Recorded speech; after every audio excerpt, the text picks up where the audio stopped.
All right, boys and girls, we're going to continue with Now You're Cooking, pages 190 and 191. As you can see, boys and girls, they're on stage, the two contestants, Joey Cardenas and Martina. And here's the audience. Here's the announcer. And let's see. Joey chuckled for a moment, but then his expression became serious. You ready for this? He asked Martina. As much as I'll ever be. You? Well, cooking's in my genes, he said. No offense. None taken, she responded, but don't be surprised if I cook circles around you. If you say so. May the best cook win. With that, the two took their places.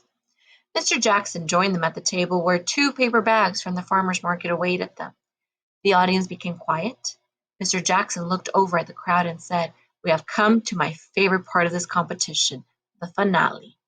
In addition to being the MC, Mr. Jackson had served as one of the judges for the very first spring cook-off ever.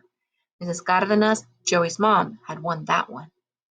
Martina looked over at Joey, who for the first time since the start of the competition looked nervous.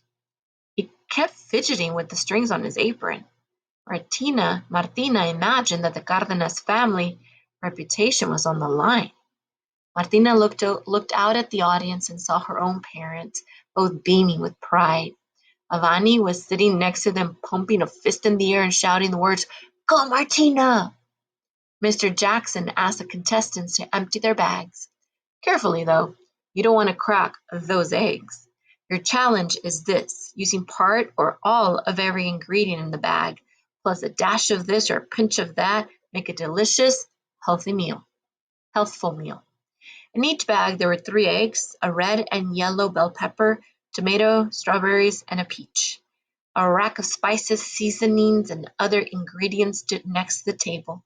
Martina looked over at Joey, who was now smiling, rubbing his hands together.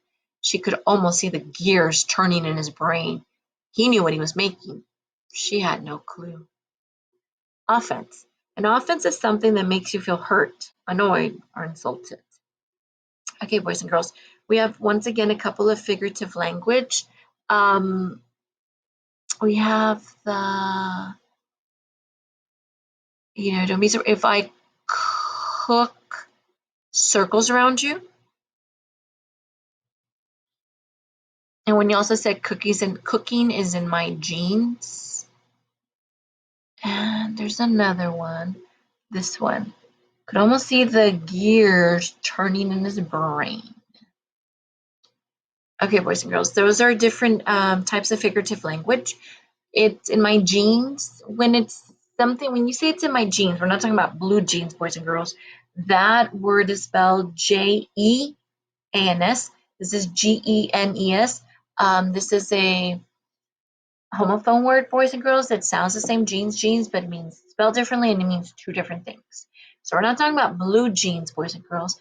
When you say something's in my genes, you say it's in someone's genes when that person has the same personality traits as their parents or does a similar job. Example, I love motor racing. The love of speed is in my genes. And so that's why he said, well, cooking is in my genes because his family owns that restaurant. His family cooks. His mom cooks. Even his mom won a competition. The first ever spring cook-off competition, his mom won it. So that is why he says cooking is in his genes. But Martina doesn't, she doesn't back down. She's like, well, I'll cook circles around you. And when you say that, boys and girls, you're saying, I'm going to be better than you. I'm going to be stronger than you. When it came to cooking, he ran circles around the rest of his family. So it means that she's showing confidence. She's showing strength and positiveness. And she's believing in herself, boys and girls. And she's like, nope. And it's not, yeah, it might be in your genes, Joey. But I got this, I'm going to win today. And then when the announcer, Mr. Jackson, tells them to take out the items from their brown bag, it's like that TV, that cooking show Chopped. So you gotta use what's in the bags, boys and girls, to cook. And so they had 3 eggs, a red and yellow bell pepper, tomato, strawberries, and peach. And she's nervous because Joey looks like he already knows what to do with the ingredients, and she doesn't. And she said that I can almost see the gears turning in his brain. And when they say that, boys and girls, wheels are turning in the person's head. It means the person's, like you say, in deep thought, and they know what to do. You can see their brain just working, working, working, spinning. So she's nervous, but we'll see, boys and girls. Thank you.